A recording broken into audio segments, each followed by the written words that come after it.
Mas pina-healthy, mas pinasarap, at mas pina-extraordinary ang gagawin nating embutido recipe ngayon. Perfect na perfect ang recipe natin sa mga mamis na hirap pakainin ng gulay ang kanilang mga anak. Isa pa ay pwedeng-pwede din itong isama sa diet ng mga taong nagbabawas ng timbang at sa mga taong masyadong health conscious. Kaya ano pang hinihintay natin? Let's start! Dito guys ay gagamit tayo ng 2 lata ng canned tuna. Since ang mga gulay nga po ay walang lasa kapag naluto na, dito po tayo kukuha na magiging flavor ng ating gagawing embutido. Drain lang muna natin maigi ang sabaw nitong ating tuna. After ma-drain ay lagay lang natin ito sa isang bowl at durugin ang laman-laman nito. Matapos niyan ay pwede na nating ilagay dito ang iba pang mga sangkap. Dito ay maglalagay lang tayo ng karot. Ang gagawin lang natin dyan ay gagadgarin ito para hindi na tayo mahirapan sa pagpino nito. Sunod ay 2 pirasong medium size na patatas. Gagadgarin lang din natin ito.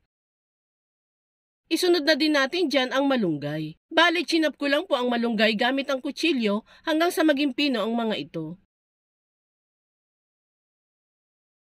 Sunod naman ay sibuyas at bawang. Pinagsama ko na yung sibuyas at bawang ilagay dito sa ating manual food processor hanggang sa mapino din ang mga ito. Sunod na natin dyan ang 2 pirasong medium size na itlog. Sunod ay asin at paminta. Adjust na lang po kayo sa ilalagay ninyong asin at paminta dito. Haluin hanggang sa magsama-sama na maigi ang mga sangkap. Kapag nahalo na maigi, ay maglalagay na tayo dito ng 1 cup ng breadcrumbs at 2 kutsarang cornstarch.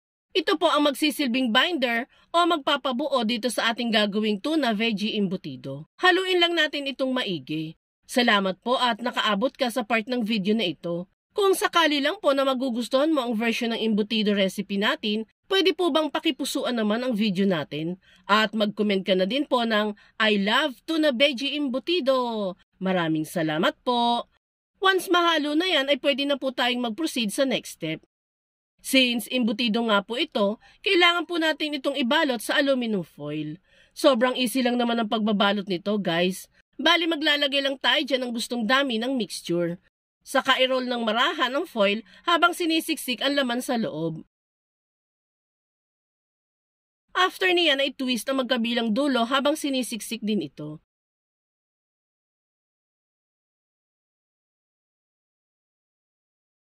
Matapos nating mabalot lahat sa aluminum foil, ay pwede na natin itong lutuin.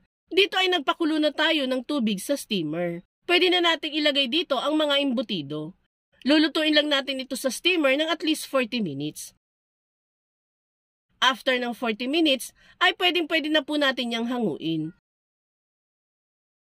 Palamigin lang natin ang mga ito bago natin tanggalin sa pagkakarap dito sa foil. Bali dito guys, medyo nadikit-dikit yung laman nito sa foil. Kaya suggest ko lang kung gagayahin ninyo po ito na magpahid muna kayo ng mantika sa foil bago maglagay ng mixture para po hindi manikit ang embutido sa foil.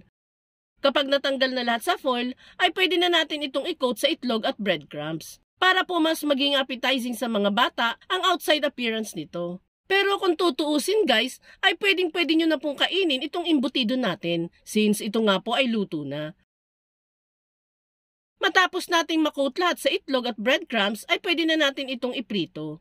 Dito guys ay nagpainit na tayo ng mantika sa kawali. Pwede na nating ilagay dyan ang mga nakoat na embutido. Nakalagay nga po pala ang apoy natin dyan sa low heat para po hindi naman masunog ang breadcrumbs natin dito. Estimated cooking time lang po nito ay nasa 8 minutes lamang po. Once naging golden brown na lahat ng outside layer nito ay pwede na natin itong hanguin isa-isa. Kapag naluto na ang lahat, ay ready to serve na ang ating version ng tuna veggie embutido. Kita nyo naman guys, hitik na hitik talaga sa sustansya ang ating ginawang recipe ngayon. Talaga namang lalaki ang mga anak natin na malusog at masigla kapag lagi po natin silang mapapakain ng masusustansyang pagkain. Kailangan lang talaga natin maging creative sa bawat pagkain na ihahain natin sa kanila. Kaya try mo na din gumawa nito. Paano guys? Dito na kami. Diyan na kayo. Bye!